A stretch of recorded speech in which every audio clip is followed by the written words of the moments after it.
Chinese brands and the US brands are always at the edge of tug war.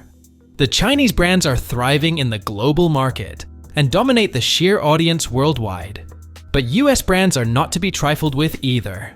When it comes to the dominance of Chinese brands in the US market, things have gone too wrong, as always.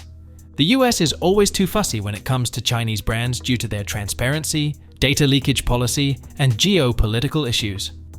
Now let's ask, how many Chinese brands can you name that are giving tough competition in the US market? However, the question will get even harder if we ask for electronics brands only. To give you a name, we're going to talk about a Chinese brand that achieved over $5 billion in sales. That too, in just over a decade. The Ugreen. This company makes and sells 3C electronic products like charging cables, Bluetooth headphones, wireless chargers, and private cloud storage.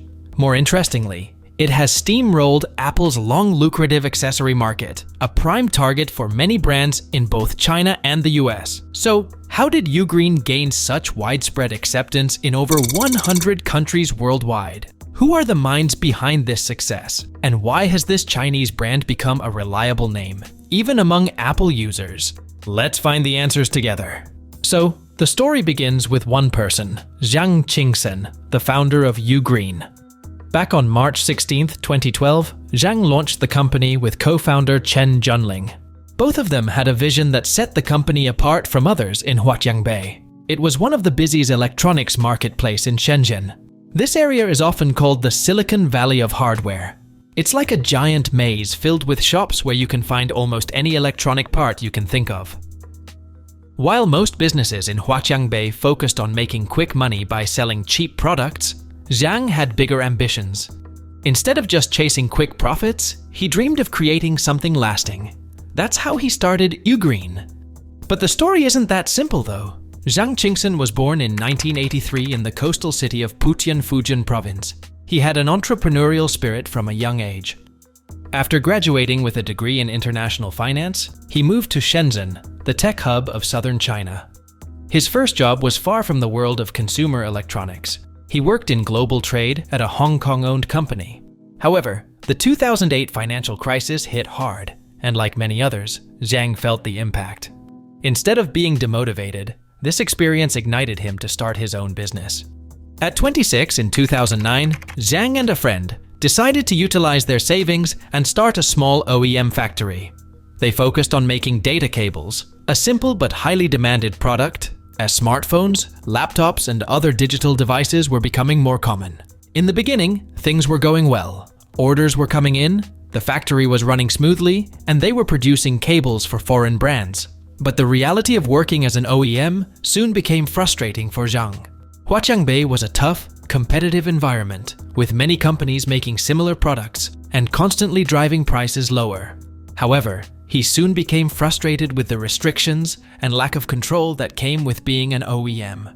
Wang wanted to build something of his own, where he could ensure high quality and great customer service. So, he decided to make a big change and start his own brand. All he wanted to have full control over his products and brand reputation.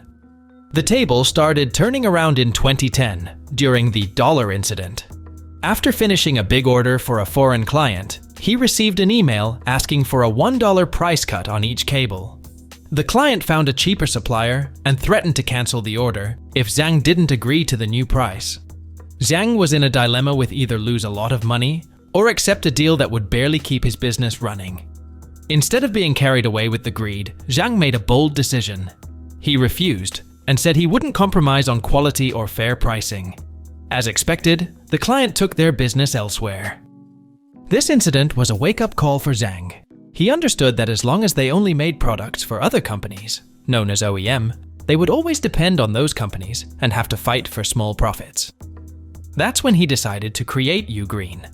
The company started as a small brand for high-quality data cables quickly grew into a diverse consumer electronics company. Ugreen expanded its product lineup to include chargers, adapters, hubs, headphones, and more.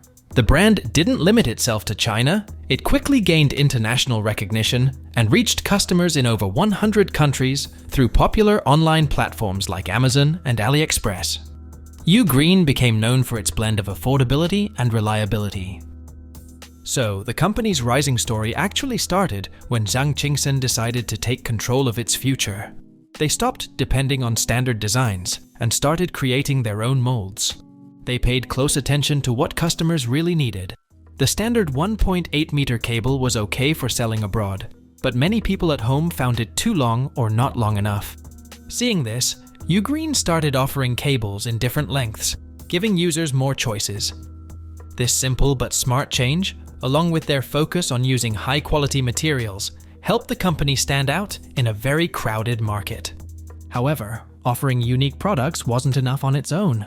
Zhang realized the importance of good customer service was. That was something many companies in Huaqiangbei often ignored. So, he introduced a 5-star hotel approach at Ugreen, making customer service a top priority. In the beginning, Zhang personally handled customer service by answering questions and solving problems himself. This hands-on approach helped Ugreen earn a reputation for being attentive and responsive.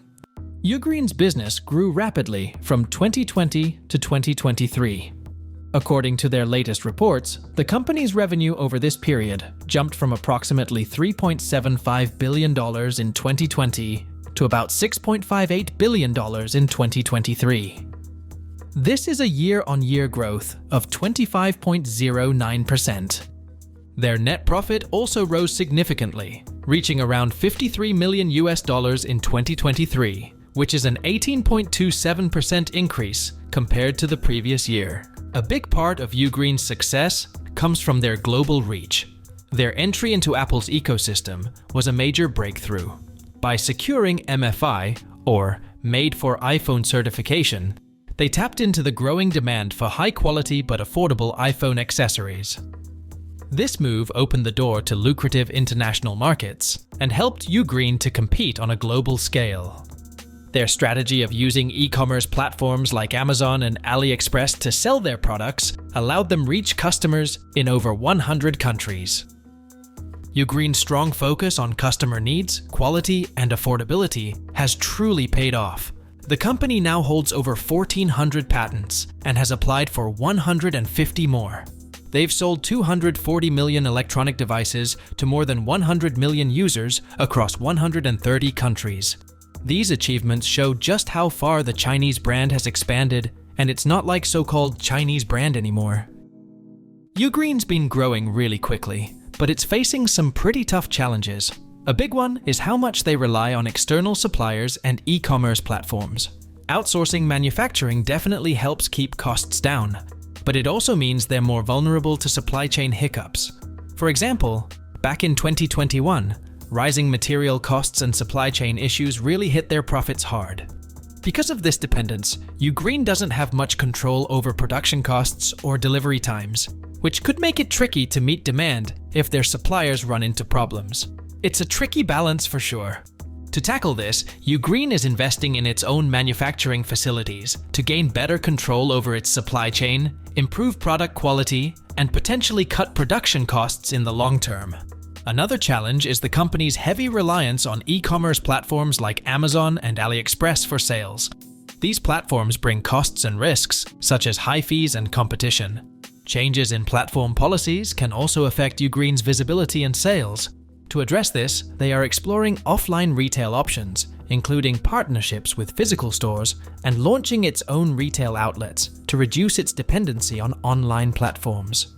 Apart from all these actions, Ugreen needs to boost its investment in research and development. Although the company holds many patents, they mainly cover product designs rather than advanced technologies. To compete effectively and shake off its data cable company image, Ugreen is focusing on R&D by hiring top talent, building advanced facilities, and developing new products like GaN chargers for faster, more efficient charging. If we portray an image of Ugreen, this company is part of the new wave of Chinese companies that are challenging the old image of made in China as cheap and low quality. From humble beginnings in the fast-paced environment of Huaqiangbei to becoming a global brand, Ugreen's story is one of vision, perseverance, and a strong belief in doing things differently.